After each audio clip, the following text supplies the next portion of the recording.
Hello and welcome to divine guidance and इस बार का जो रीडिंग है वो न्यू ईयर का रीडिंग है कि न्यू ईयर जो है 2025 वो सबके लिए कैसे रहने वाला है, मेरे कलेक्टिव के लिए कैसे रहने वाला है, या अगर ये वीडियो आप तक पहुंच रहा है तो आपके लिए कैसे रहने वाला है।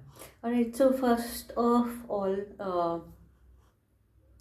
जो पहला कार्ड है वो है हमारा S of wands and it suggest कि आपके पास कुछ ना कुछ नया आइडिया आने वाला है या नया आइडिया आ चुका है। आप उसको एग्जीक्यूट करने के लिए और उसको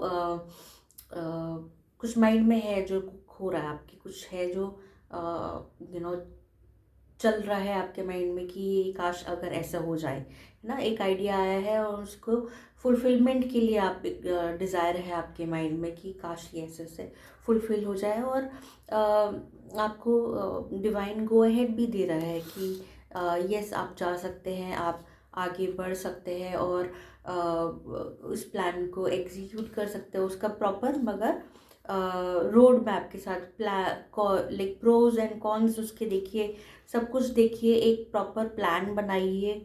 करेक्ट। और जो आइडिया है वो फ्रूटफुल लग रहा है क्योंकि जैसे हम देख रहे हैं कि इसका जो लकड़ी है उससे ग्रीन जो लीव्स है वो निकल रही है, तो डेफिनेटली जो आइडिया है और नीचे फर्टाइल ग्राउंड भी है, तो जो आइडिया आपको दिया जा रहा है डिवाइन की तरफ से, there is something in you that can bring the fulfillment of this idea, basically that's what it means, right? And आपको ये भी बोला जा रहा है कि आपके अंदर ना कुछ एक ऐसा जो नेक्स्ट कार्ड है, कुछ ऐसा इच्छा है कि काश ये जल्दी से हो जाए, काश ये मुझे जल्दी से मिल जाए।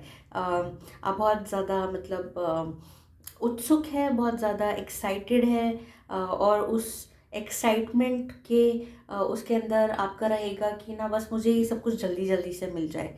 और उसके लिए कहीं आप जो गाइडेंस आ रहा है कि कहीं आप जो नेसेसरी स्टेप्स हैं जो लेने हैं, लाइक बी साइड की पहला कार्ड में कि आपको बोला जा रहा है कि proper guidance, proper road map से आप आगे बढ़ेंगे, स्टेप बाय स्टेप लेंगे।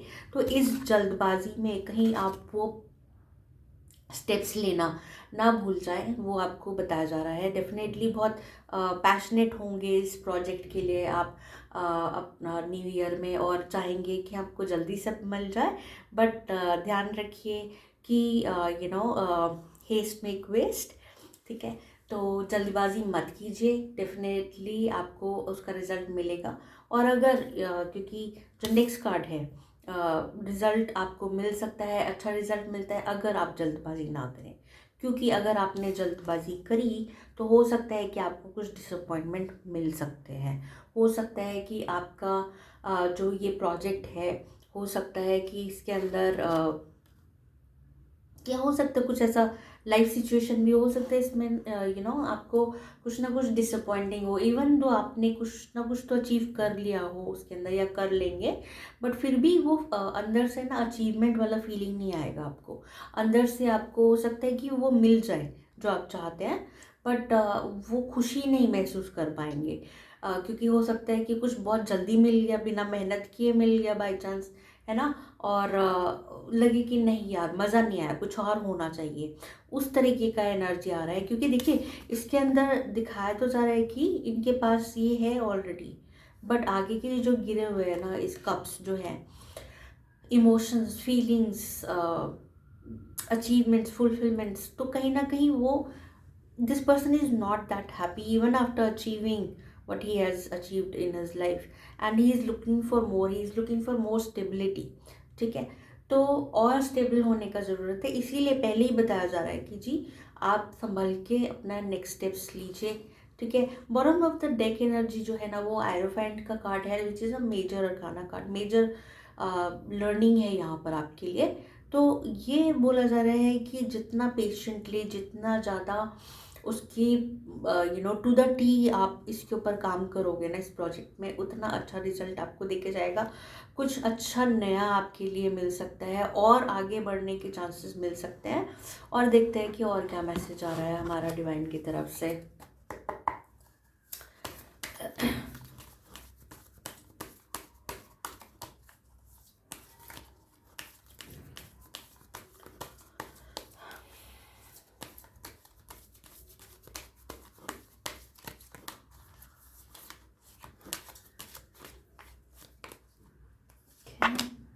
Alright, so such a coincidence, जो bottom of the deck energy था वही कार्ड फिर से निकल कर आया। So very prominent message over here कि stick to the routine, stick to the plan. आप अगर कोई चीज़ कर रहे हैं तो उसको करते रहिए, ठीक है।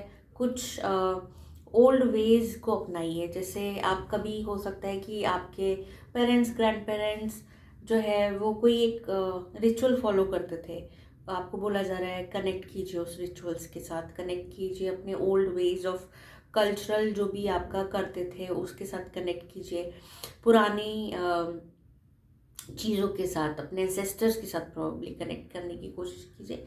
या फिर हो सकता है कि किसी नई चीज़ आपकी किसी नई जर्नी के अंदर आपको इनिशिएट किया जाए, नई टीचिंग्स में। हो सकता है आप कुछ पढ़ना चाहते हो, हायर स्टडीज़ करना चाहते हो, so definitely go for it. And this would be like around middle of the year. अगर आपको लगता है कि मुझे और पढ़ना है, मुझे आगे पढ़ना है, ग्रो करना है, तो किसी ना किसी तरीके का, उस तरीके का इनिशिएशन भी नज़र आ रहा है इसमें around next year. Okay, and again आपको यूनिवर्स फिर से अपॉर्चुनिटीज़ देगा और आगे बढ़ने के लिए। सो वेरी सिमिलर कि आपको आगे बढ़ने के लिए अपॉर्चुनिटीज़ मिलेगी, मगर फिर भी आप कहीं ना कहीं ऐसे माइंडसेट में होंगे जहाँ पर आपको ना पूर्ति महसूस नहीं फील हो रही होगी, जहाँ पे आपको अचीव्ड, फुलफिल्ड नहीं फील हो रहा होगा।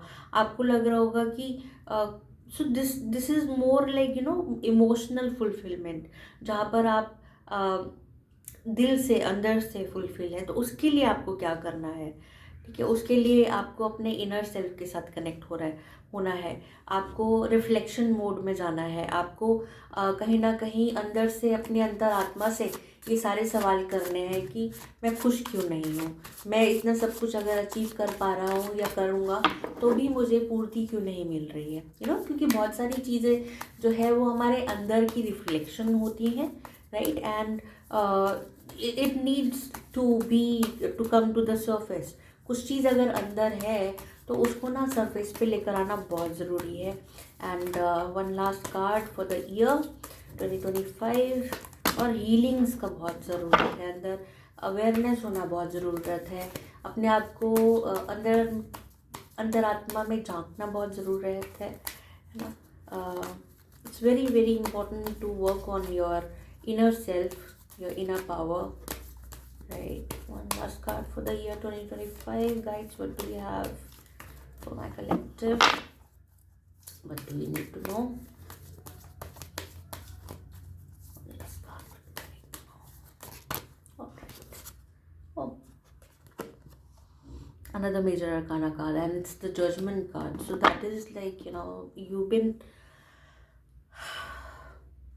asked to take care, like अभी जो मैं बोल रही थी कि इनर रिफ्लेक्शन बहुत ज़रूरत है, इनर अवेयरनेस, कुछ भी अगर दबा हुआ है, सप्रेस्ड है, उसको बाहर निकालना बहुत ज़रूरी है। So this card with archangel Gabriel coming to tell you, it's like a very strong message from your guides, your angels, specially archangel Gabriel जो है वो आर्कएंजल ऑफ कम्युनिकेशन है। And he comes when there is a very very important message जिसको convey करना जरूरी है। And over here this card is suggesting कि आपके लाइक जो मैं बोल रही थी कि इनर अवेयरनेस, रिफ्लेक्शन, अपने अंदर आत्मा में झांकना, हमने क्या सही किया, क्या गलत किया, क्योंकि ये कार्ड है जजमेंट का कार्ड। तो यहाँ पर भी आपके अच्छा और बुरा कर्मा जो आपने किया उस पर रिफ्लेक्ट कीजिए, क्या अच्छा किया उस पर अपने आप को शाबाशी दीजिए, अप्रिशिएट कीजिए। और जो बुरा किया, हो सकता है जाने या अनजाने में, कई बार हम अनजाने में भी कुछ ऐसा कर जाते हैं जो हम नहीं समझ पाते हैं, but it hurts the other person.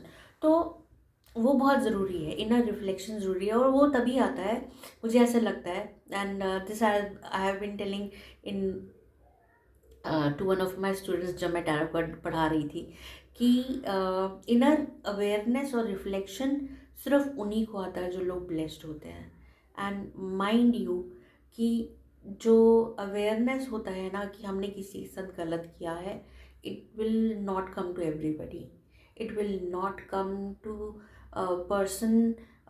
In fact कई बार ऐसा भी होता है कि वो खुद ऐसा विक्टिम मोड में रहते हैं, ठीक है। तो अगर आपको लगता है कि आपके पास ऐसा कुछ अवेयरनेस है, शायद मैंने गलती में भी किसी को हर्ट किया हो, तो प्लीज़ सीक फॉरगिवनेस। अगर आप उससे डायरेक्टली नहीं जा सकते हो फॉरगिवनेस मांगने के लिए, तो आप अपने अंदर आत्मा में जाके शांत मन से उनकी सोल से फॉरगिवनेस मांगिए, and definitely you will get the forgiveness, and you can ask your goddesses, deities to forgive you as well, है ना, on your journey. And my favorite cards decks, तो एक final message from the keepers of the light. What do we have for the year 2025 for my collective? Do we have for the year 2025 for my collective? What is the message? Keepers of light. And didn't I tell you about forgiveness? Okay, so Master Jesus आया है हमारे पास. He's just saying forgiveness. He's like light जहाँ पे he gave so much healing, so much love, unconditional love and forgiveness to so much people around him, है ना. And he's saying that you are on a path of light, love and forgiveness.